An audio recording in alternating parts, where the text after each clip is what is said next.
एक बार फिर से आप सभी का स्वागत करता हूं अपने एजुकेशनल चैनल मास्टर स्ट्रोक में।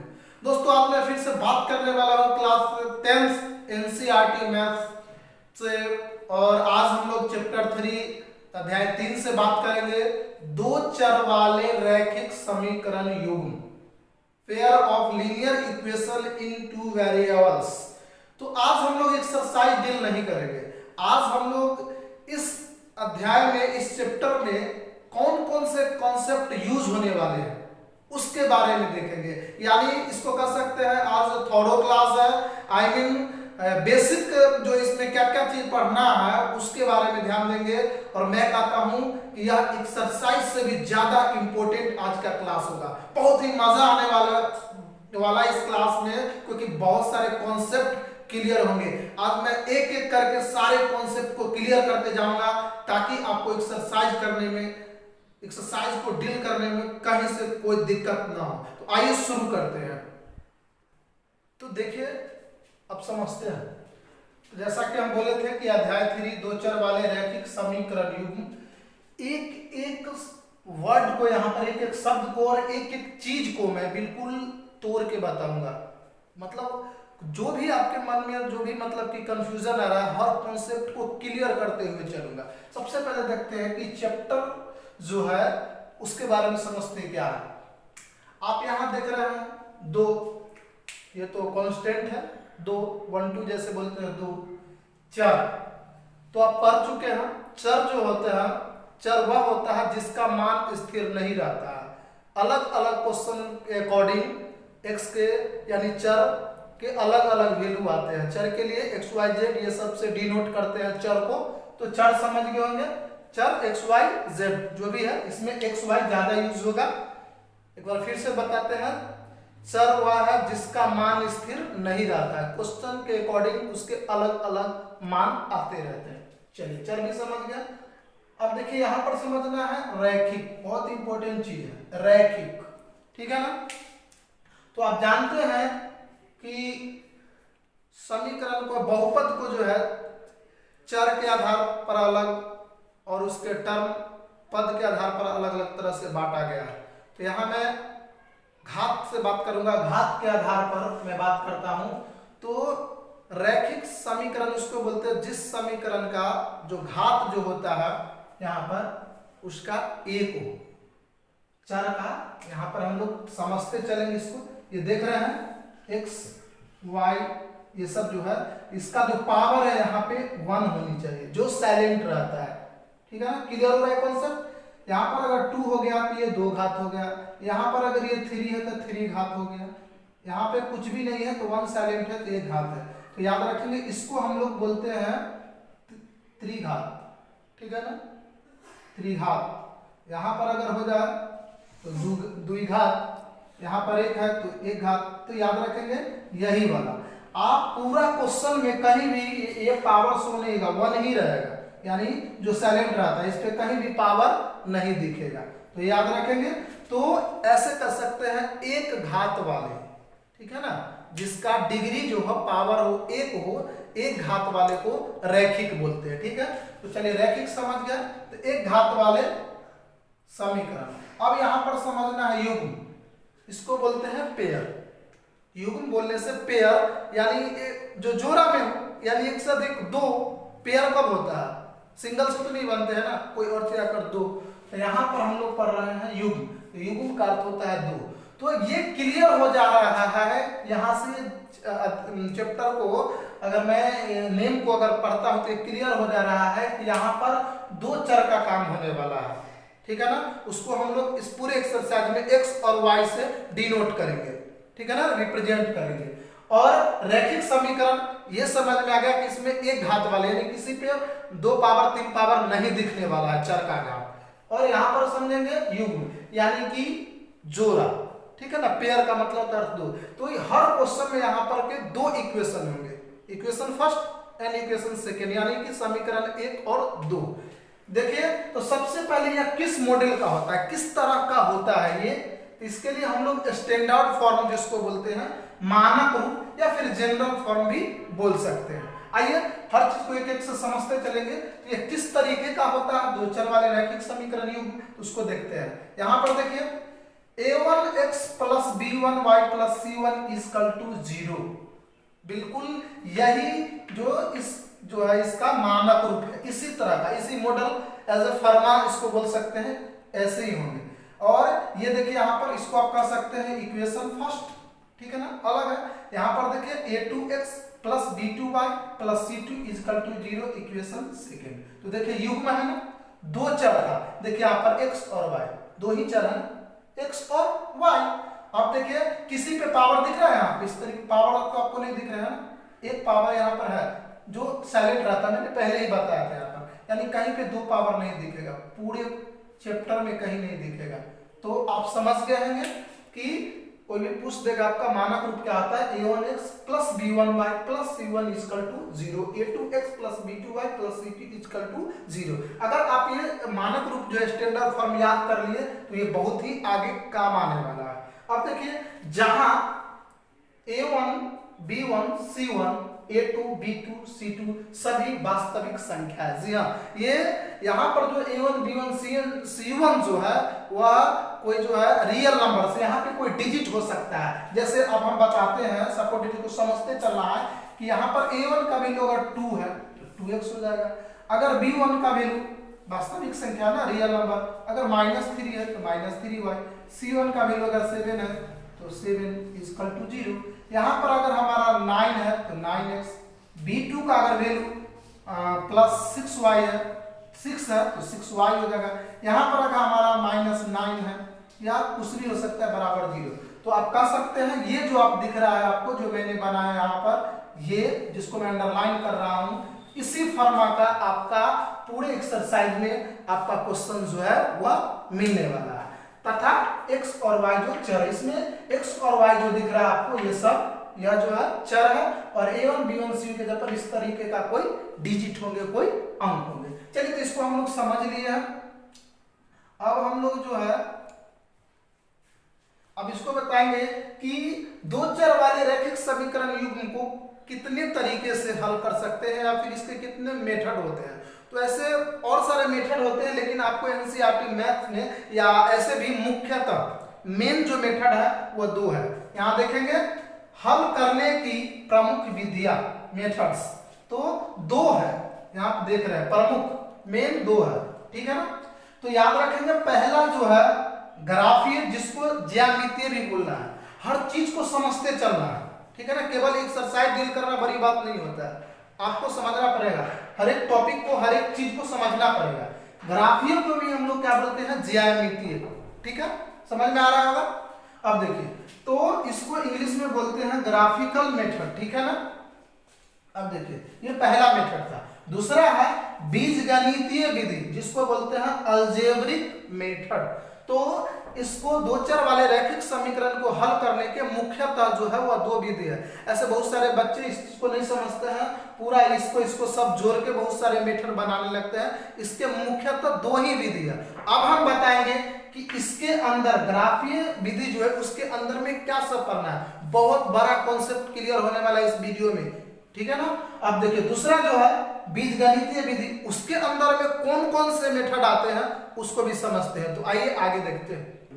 तो आइए समझते हैं, पूरा YouTube पे ये वीडियो कहीं नहीं मिलने वाला है, एक साथ सारे चीज को हम देखिए। यहाँ पर क्या लिखा हुआ है, मूल मंत्र, बिल्कुल ये मूल मंत्र ही है, कहीं भी YouTube में नहीं मिलने वाला है। इसको समझते हैं। मूल मंत्र हम लोग अभी डिस्कस कर रहे हैं ग्राफीय विधि के बारे में, फिर करेंगे बीजगणितीय विधि के बारे में। तो आइए हमारा जो यहाँ पर फर्स्ट जो है, इसमें मैं 3 कंडीशन बताऊंगा। पहला अभी बता रहा हूं, 2 और बताना है ग्राफ के अंदर। अगर ये 3 समझ गया ना, पूरा ग्राफ को आप यूज ऐसे की तैसे कर दोगे। तो ध्यान दीजिए, देखते हैं। पहला चीज समझना है, एक बिंदु पर प्रतिच्छेद करने वाली रेखाएं अर्थात प्रतिच्छेदी रेखाएं। यहां पर देखिए ये आपको इस तरीके का अगर ग्राफ आ गया, देख रहे हैं आप, ये दोनों रेखाएं एक दूसरे को आर पार कर रही है, प्रतिच्छेद कर रहा है। कहां पे, इस बिंदु पे, याद रखिएगा यहाँ पे, या मान लीजिए यहाँ पर एक मैं बिंदु मान लेता हूं P, यहाँ पे ये दोनों रेखा एक दूसरे को कट कर रहे हैं, प्रतिच्छेद कर रहे हैं, इंटरसेक्ट लाइन इसको इंग्लिश में बोलते हैं। तो आप ध्यान दीजिए, तो इस तरह के जब भी आप ग्राफ देखेगा तो तुरंत समझ जाएगा कि अब किस तरह की रेखाएं हैं, तो प्रतिच्छेदी रेखाएं, एक बिंदु पर प्रतिच्छेद कर रहा है। तो अब ध्यान दीजिए, एक ही साथ बहुत सारे चीज समझा रहा हूं, स्टूडेंट्स इस चैप्टर में रट रहा है, बहुत परेशानी हो रहा है, फिर भी नहीं समझ रहा है। अब देखिए, अगर इस तरीके का है, इसको बोलते हैं संगत युग्म। अगर रैखिक समीकरण युग्म अगर इस तरीके का है, उसको बोलते हैं संगत युग्म, जिसको बोलते हैं कंसिस्टेंट, ठीक है ना, संगत युग्म। इसको हम लोग अविरोधी समीकरण युग्म भी बोलते हैं, क्योंकि एक साथ दो समीकरण आता है, इसलिए बार बार बोलते हैं यहाँ पर युग्म जो है, इसलिए मैं यूज कर रहा हूँ। प्रत्येक चीज को मैं क्लियर करते चल रहा हूँ ताकि कहीं दिक्कत ना हो। तो आप ध्यान दीजिएगा, संगत युग्म या अविरोधी समीकरण युग्म सेम है, और वह किस तरीके का उसका रेखाएं होता है, यहाँ पर ध्यान देंगे प्रतिच्छेदी। अब ध्यान दीजिए, इसको एक शर्त के द्वारा भी हम लोग जान सकते हैं। ध्यान दीजिएगा, यहाँ पर देखिए शर्त बहुत इंपॉर्टेंट है, A1 by A2 is not equal to B1 by B2। ये और ये दोनों इक्वल नहीं होंगे, उस केसेस में केवल एक हल होंगे। ध्यान दीजिएगा, जिसको बोलते हैं अद्वितीय हल, सिर्फ एक हल। इसको इंग्लिश में बोलते हैं यूनिक सॉल्यूशन, आई मीन या कह सकते हैं वन सॉल्यूशन, जिसका सिर्फ एक सॉल्यूशन हो।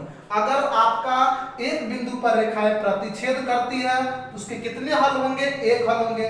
उसको कौन सा युग्म बोलेंगे? आपका क्वेश्चन भी रहता है ऑब्जेक्टिव में, तो संगत युग्म बोलेंगे। अगर फिल इन द ब्लैंक्स में भरने वाला होगा, कौन सा समीकरण कहेंगे? तो अविरोधी समीकरण बोलेंगे, ठीक है ना। सॉरी, एक मिनट में जितना चीज बोला उसमें एक जगह मिस्टेक हो गया। इसको बोलते हैं, हाँ सॉरी सही है, अविरोधी। या क्या कर रहा है? अविरोध। एक दूसरे में देखिए, याद रखेंगे, ऐसे इसको याद रखेंगे कि यह अविरोधी है या विरोध नहीं कर रहा है। एक दूसरे से क्या मिल रहा है? गले मिल रहा है। देख रहे हैं, एक तरह से क्या मिल रहा है? गले मिल रहा है। तुम्हारा विरोध करने नहीं कर रहे, आकर गले मिल लो। ध्यान देंगे, इसको बोलते हैं। अब देखेंगे यहाँ पर इसका शर्त भी याद हो गया। तो इस तरीके से आप एक चीज के अंदर में सारे चीज समझ गए कि कब संगत युग्म होते हैं, कब अविरोधी समीकरण युग्म किसको बोलते हैं, उसका शर्त क्या है, तो ये आप याद कर ले। आइए अगले शर्त की ओर बढ़ते हैं। चलिए, तो अब हमारा दूसरा है समांतर रेखाएं। इससे पहले पढ़ रहे थे प्रतिच्छेदी रेखाएं 1 में, अब 2 में पढ़ रहे हैं समांतर रेखाएं।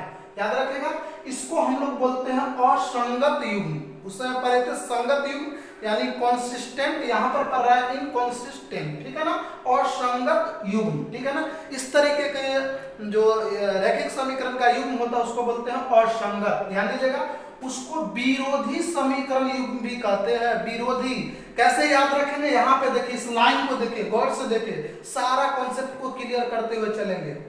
मैं समझ रहा हूं कि आपको कहीं दिक्कत नहीं हो रहा होगा। यहाँ देखिए, ये दोनों लाइन जो है पैरेलल लाइन यानी कि समांतर, हम उस केसेस में लिखते हैं ये दोनों लाइन किसी भी कंडीशन में कभी एक दूसरे से मिल नहीं सकते हैं। इसका जो बीच का डिस्टेंस जो है वह हमेशा बराबर रहता है। जैसे आप रेलवे ट्रैक लाइन आप समझ सकते हैं, वहां से एग्जांपल, या फिर सीढ़ी देखते होंगे, उसमें भी जो होता है वो भी समांतर को प्रेजेंट करते हैं। या फिर आप हिंदी कॉपी देखते हैं, लाइन जो ड्रॉ किया रहता है वो भी समांतर रेखा ही होता है। तो इस तरीके के रेखा को हम लोग बोल देंगे समांतर रेखा। देखिए, ये कभी मिलेगा नहीं मिलेगा, इसको क्या रखेंगे? याद रखेंगे विरोधी।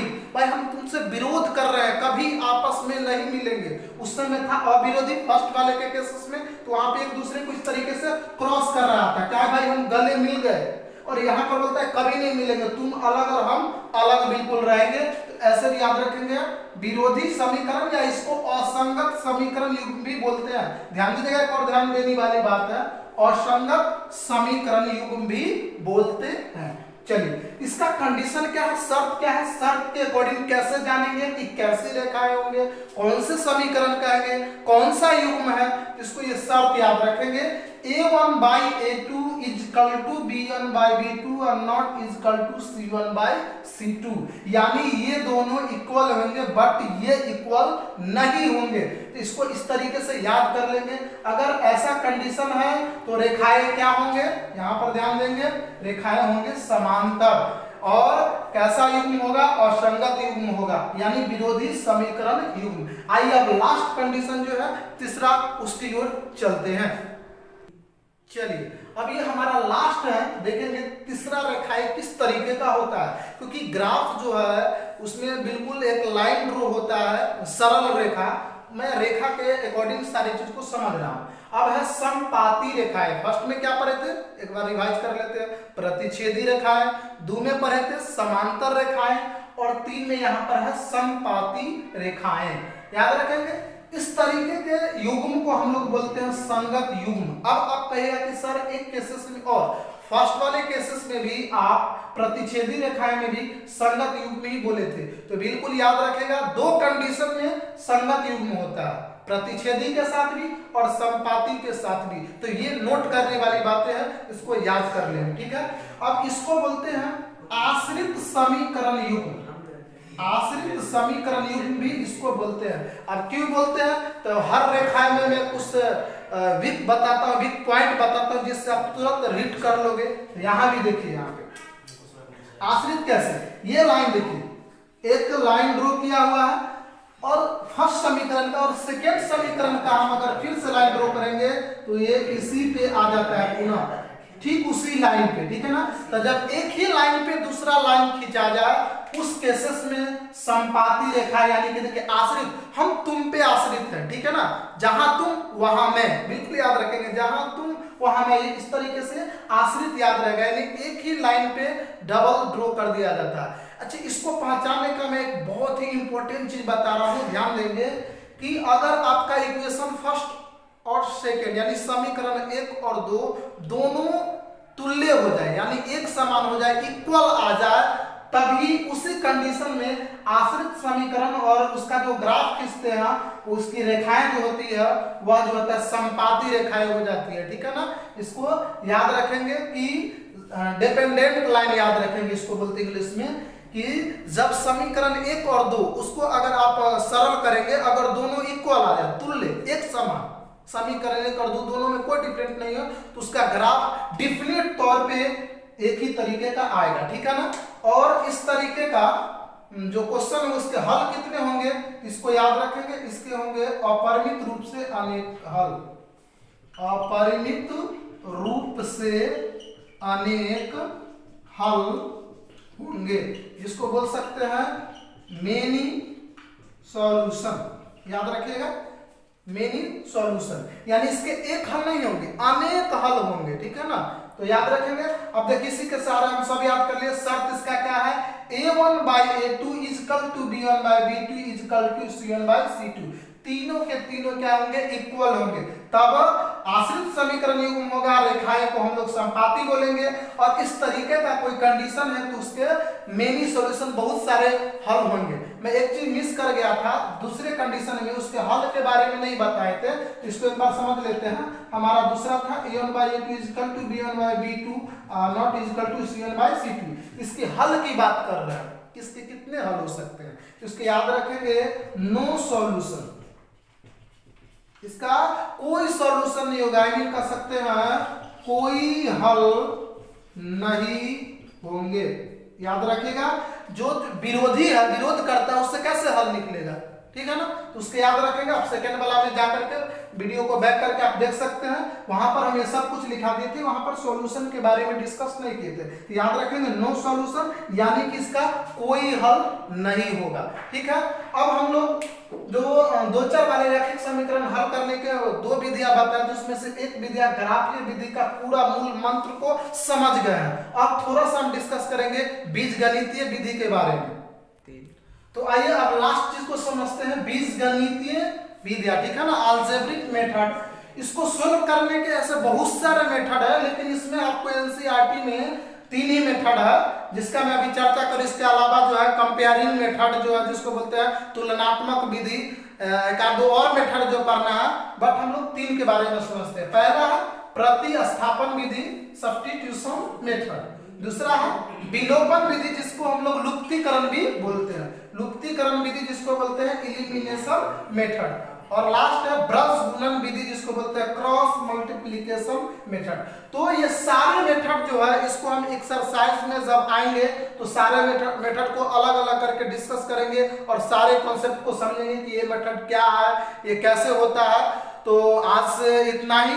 तो एक बार मैं आप सभी से रिक्वेस्ट करना चाहूंगा कि जो आज हमारे चैनल पर पहली बार आया है वो हमारे चैनल को सब्सक्राइब कर ले, क्योंकि इसी चैनल के माध्यम से आपका एनसीईआरटी मैथ का सारे या मैथ से रिलेटेड कोई भी टॉपिक है यहीं से मिल जाएंगे। तो नमस्कार।